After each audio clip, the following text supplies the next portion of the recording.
ஆண்டவரும் இரட்சகருமாகிய இயேசு கிறிஸ்துவின் ஈடு இணையற்ற நாமத்திலே என்னுடைய பாசத்திற்கும் அன்பிற்கும் உரிய அன்பண்ணன் கல்யாண்குமார் அவர்களுக்கும் பிள்ளைகளுக்கும் உற்றார் உறவினருக்கும் ஆறுதலும் சமாதானமும் பெருகுவதாக. கர்த்தர் நல்லவர். Our God is always good.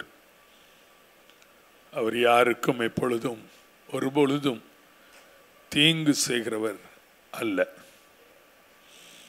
அருமையான பாஸ்டர் ஜெசி அவர்களை இத்தனை நாளும் ஆண்டவர் ஒரு நல்ல உடன்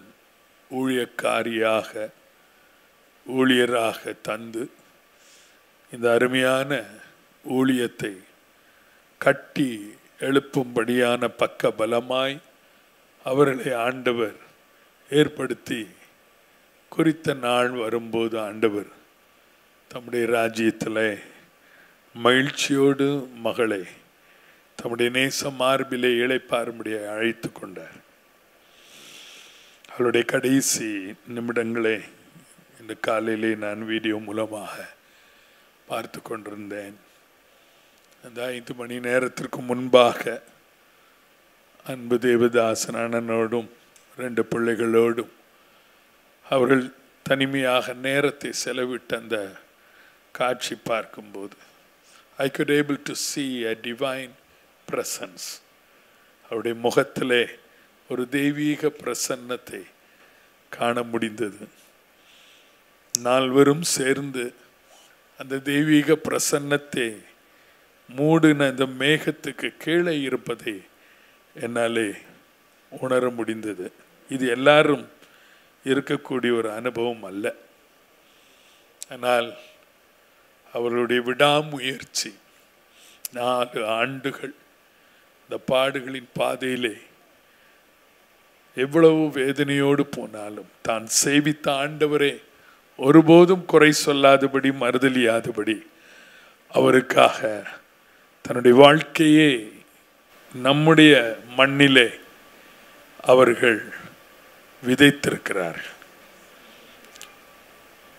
அவளுடைய வைராக்கியம், அவளுடைய விசுவாசம், அவளுடைய ஒரு கேம்பெயினில் நான் லைவ்ல பார்த்தேன்னு நினைக்கிறேன். ஹாஸ்பிட்டல்லேருந்து வந்து நேரம் வந்து அது எத்தனாவது நாள் அல்லது எத்தனாவது மணி நேரம் தெரியாது, சிக் பீப்புளுக்காக அந்த கூட்டத்தில் உள்ளே போய் தலையில் கை வச்சு இந்த ஹீலிங் நடத்துறதை பார்க்கும்போது இந்த அம்மாவுக்கு இந்த பலன் எங்கேருந்து தான் வந்ததோ என்று நான் வியக்கத்தக்க நிலையில் ஆண்டவர் நிச்சயமாகவே ஒரு பெரிய கிருபை தான் அவர்களுக்கு தந்தார். கொஞ்சம் நல்லாயிட்டா போதும், மருத்துவமனையிலிருந்து கொஞ்சம் வெளியே வந்தால் போதும், உடனடியாக ஊழியம் என்று சொல்லி அவர்கள் தன்னுடைய கணவரோடு இணைந்து ஊழியம் செய்தார்கள். மட்டுமல்ல, அவருடைய வாழ்க்கையில் நான் கற்றுக்கொண்ட ஒரு உண்மை என்னவென்று சொன்னால், பாஸ்டர் கல்யாண் பல இடங்களிலே பயணிக்கிறவர், பல செமினார்ஸ், பல ஜப ஊழியங்களை செய்கிறவர்கள். அவர்கள் என்ன ஊழியம் எந்த இரவு முழுவதும் செய்தாலும் அவர்களை தடை பண்ணாதபடி தன்னுடைய பலவீனத்தின் மத்தியிலும் தன்னுடைய அன்பு கணவரை முன்னாலே ஊழியத்தின் பாதையிலே ஒருபோதும் கேப் விடாமல் ஊழியம் செய்யும்படியாய் ஊக்குவித்த ஒரு போதகர் அம்மா. இன்றைக்கு இவ்வளவு பிரசன்னத்தில், தேவ பிரசன்னத்தில் இவ்வளவு அமைதியாக நாம் எல்லாரும் உட்கார்ந்திருக்கிறதுன்னு காரணம் it shows the divine presence. அவர்களை சூழ்ந்திருக்கிற அந்த தெய்வீக பிரசன்னம். நான் நினைக்கிறேன் ஒரு 3-4 நாட்களுக்கு முன்பாகத்தான் பாஸ்டர் கல்யாண அவர்களோடு தொடர்பு கொள்ள முயற்சித்தேன். அம்மாவுடைய சீரியஸான ஒரு நிலையில் அப்பொழுதே அவர்கள் ஆண்டவருடைய சித்தத்திற்கு ஒப்பு கொடுத்தார்கள். அவர்களை தைரியப்படுத்தி ஒரு சின்ன நோட் மட்டும் என்னாலே அனுப்ப முடிந்தது. He responded to me also. வேதத்திலே ஒரு 3 விதமான நடக்கிறவர்களை குறித்து சொல்லியிருக்கிறது. ஃபர்ஸ்ட் ஆஃப் ஆல், அழுகையின் பள்ளத்தாக்கே உருவ நடக்கிறவர்கள், Psalm 84 verse 7 I think. 2, மரண இருளின் பள்ளத்தாக்கிலே நடக்கிறவர்கள். 3, துன்பத்தின் நடுவிலே நடக்கிறவர்கள். இந்த 3 அனுபவமும் அவர்கள் கடந்து சென்று விட்டார்கள்.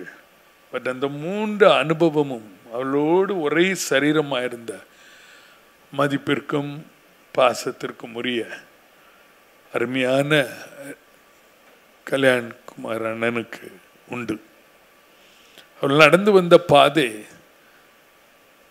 அழுகையின் பள்ளத்தாக்கே உருவ நடந்தார்கள். பட் he never ever, நான் நினைச்சது பார்த்த மாதிரி அந்த கண்ணீர் அவர் வெளியே காட்டல. பட் காரணம், உருவ நடந்தார்கள் with her precious wife. அதை நீரூற்றாக்கி கொண்டார்கள்.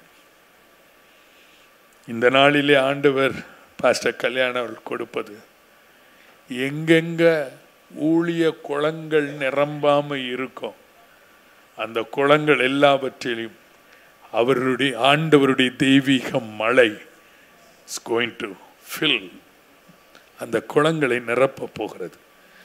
அந்த மழை, the rain of blessings. 2வது, அதே சங்கீதக்காரன் சொல்லுகிறார் 138ஆம் சங்கீதத்திலே, நான் துன்பத்தின் நடுவிலே நடந்தாலும் நீர் என்னை உயிர்ப்பிப்பீர். எஸ், நீ வெளியே அண்ணன் நல்லதா இருக்காரு, சந்தோஷமா இருக்கிறது போல தோன்றும்.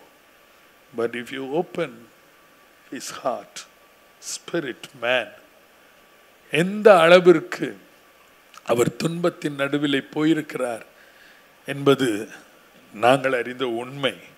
ஆனால் ஒரு நாளும் ஒரு நெகட்டிவ் கன்ஃபெஷன் அவருடைய வாயில வந்ததை நான் பார்க்கவே இல்லை. ஜெசி எப்படி இருக்காங்க? நல்லா இருக்கிறாங்க. பட் அவளுடைய இருதயமானது, அவளுடைய வாழ்க்கை ஆல் த்ரூ திஸ் 4 years துன்பத்தின் நடுவிலே நடந்தவர். இன்றைக்கு அவருடைய உள்ளான மனுஷனிலே ஆண்டவர் ஒரு உயிர்ப்பிப்பை தருகிறார். அந்த ஸ்பிரிட் மேனை ஆண்டவர் ரிவைவ் பண்ணுகிறார். வாய் தொடர்ந்து அவருடைய ஊழியத்தை செய்ய முடியாது. எனக்கு தெரியும், அவர் ஒரு நாளும் ஊழியத்தில் காலை பின்ன வச்சதே கிடையாது, வைக்கிறவரும் அல்ல. என்ன வந்தாலும் சரி, let come what I will walk. அந்த கோலுக்கு நேராக நான் நடப்பேன். Kalyan, God is going to give you the grace. அந்த ரிவைவிங் கிரேஸ் உங்களுக்கு தந்து உங்களை இன்னும் முன்னேற செய்வார். கடைசியாக, மரண இருளின் பள்ளத்தாக்கிலே நடந்தால், Psalm 23 verse 4, பொல்லாப்புக்கு பயப்படேன்.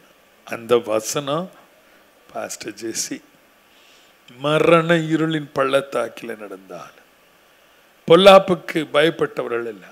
அதே போலதான் கூட எல்லா நிலைகளிலும் அந்த மரண இருளை பள்ளத்தாக்கி கண்டவர் பாஸ்டர் கல்யாண்.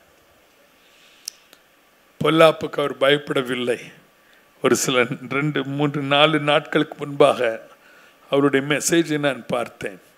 பொல்லாப்புக்கு பயப்படவில்லை, தேவ சித்தம் எதுவோ அது நிறைவேறட்டும் என்று முற்றிலுமாய் ஒப்பு கொடுத்த ஒரு ஸ்டேட்மெண்ட்டை உலகம் அறிய அவர் வெளியிட்டார்.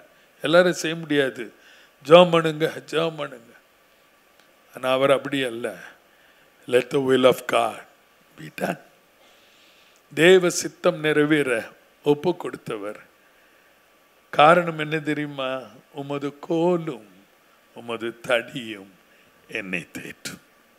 அவரை இப்பொழுது தேற்றி வைத்திருப்பது his staff and his rod.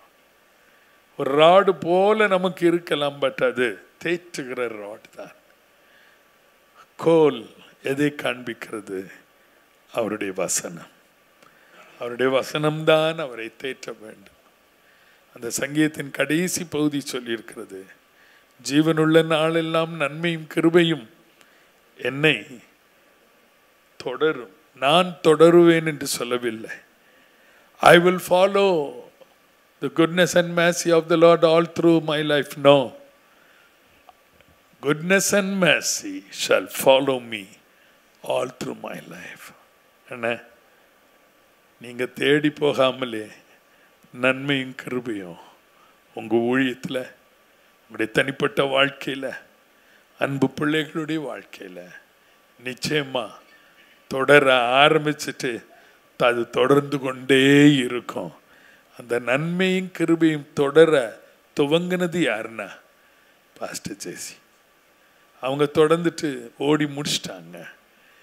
நீங்கள் எப்போ பின்னால் இப்படி திரும்பி பார்த்தாலும் பாஸ்டர் கல்யாண் நன்மையும் கிருபையும் தான் உங்களை தொடர்பு பார்ப்பீங்க. பழைய வைராக்கியத்தோடு அல்ல, புதிய ஒரு வைராக்கியத்தோடு புதிய பலனோடு கர்த்தர் உங்களை ஊழித்தே முன்னேற்றுவார். அழுகையின் பள்ளத்தாக்கி உருவ நடந்தவர்கள், துன்பத்தின் நடுவிலே நடந்தவர்கள், மரண இருளின் பள்ளத்தாக்கிலே நடந்தவர்கள், ஜீவனுள்ள நாளெல்லாம் நன்மையும் கிருபையும் அவர்களை தொடரும். கர்த்தருக்கு காத்திருக்கிறவர்கள் புது பலன் அடைந்து கழுவை போல சட்டைகள் அடித்து எழும்புவார்கள். ஓடினாலும் இளைப்படையார்கள், நடந்தாலும் சோர்ந்து போகார்கள். இந்த ஊழியத்தையும் கர்த்தர் தொடர்ந்து தாங்குவார். பாஸ்டர் ஜேசி ஜெபிச்ச ஒரு ஜபமாவது, not even a small single prayer, பதில் பெறாமல் போகவே போகாது. ஒரு கிரேட் ரிவைவல் இஸ் வெயிட்டிங். ஜெபம் பண்ணுவோமா? அன்புள்ள ஆண்டவரே, இந்த துக்ககரமான சூழ்நிலையில் நீர் கொடுத்திருக்கிற இந்த நல்ல வார்த்தைக்காக உமக்கு ஸ்தோத்திரம். அழுகையின் பள்ளத்தாக்கு தான் பாஸ்டர் ஜேசியும் அருமையான பாஸ்டர் கல்யாண்குமார் அண்ணனும் அதை உருவ நடந்து அதை நீரூற்றாக்கி கொண்டார்கள். துன்பத்தின் நடுவிலே நடந்தார்கள். அவர்கள் இன்றைக்கு நம்மை விட்டு கடந்து போனாலும் ஒரு நாளிலே அவர்களை நீர் உயிர்ப்பிப்பீர் என்ற விசுவாசத்தோடு நாங்களும் உறுதியாய் பற்றி கொள்ளுகிறோம், பிடித்துக் கொள்ளுகிறோம். மட்டுமல்ல ஆண்டவரே, மரண இருளின் பள்ளத்தாக்கிலே நடந்தாலும் உம்முடைய தாசன் ஒருபோதும் பொல்லாப்புக்கு பயப்பட்டதில்லை. பாஸ்டர் ஜேசி அவர்களும் பொல்லாப்புக்கு பயப்பட்டதில்லை. காரணம், தேவரீர் அவர்களோடு இருந்தீர். அவருடைய கோல், உம்முடைய தடியும் அவர்களை தேற்றினது. இன்றைக்கும் இந்த நிலையில விசேஷித்த விதமாக பாஸ்டர் கல்யாண் அவர்களை உம்முடைய கோலும் உம்முடைய தடியும் தேற்றுவதாக. ஜீவனுள்ள நாளெல்லாம் நன்மையும் கிருபையும் அருமையான பாஸ்டர் ஜேசியை தொடர்ந்தது போல ஆண்டவரே அவர்களையும் தொடரும் என்பதிலே எவ்வளவேனும் சந்தேகம் இல்லை. அவர்களுக்கு கொடுத்த ஒரு நல்ல மகிமையான முடிவுக்காக உமக்கு ஸ்தோத்திரம். அவருடைய முகத்திலே நாங்கள் காண்பதெல்லாம் தெய்வீக பிரசன்னம், திவ்ய பிரசன்னம். அந்த பிரசன்னத்தினால் அவர்களை நிறைத்து நிறைத்து உம்முடைய ராஜ்யத்திலே அழகாக அவர்கள் பிரவேசிக்க தந்த கிருபைக்காக உம்மை ஸ்தோத்திரிக்கிறோம். ஆண்டவரே, நீதிமான் மடிந்து போகிறான், புத்திமான்கள் எடுத்துக்கொள்ளப்படுகிறார்கள், நேர்மையானவர்கள் நேர்மையாய் நடந்தவர்கள் சமாதானத்திற்கு பிரவேசித்து they rest in their beds, Lord, தங்கள் படுக்கையிலே இளைப்பாறிக் கொண்டிருக்கிறார். பாஸ்டர் ஜெசி மரணம் அடைந்தார்கள் என்று நாங்கள் சொல்லவில்லை. She had entered into a heavenly abode with a great rest. போதும் என் மகளே, வா என்னிடத்தில் வந்து இளைப்பார் என்று நீர் சொன்னீர். உம்முடைய ஆசீர்வாதம், மாறுதல், அன்பு பாஸ்டர் கல்யாணோடு, அன்பு பிள்ளைகளோடு தொடர்ந்து இருப்பதாக. வந்திருக்கிற உறவினர்கள், ஆண்டவரே, அன்பு விசுவாச மக்கள் எல்லாரையும் மாற்றி தேற்றும். தேவ கிருபை கூட இருப்பதாக இயேசுவின் நாமத்தில் வேண்டிக் கொள்கிறோம் பிதாவே. ஆமேன், ஆமேன்.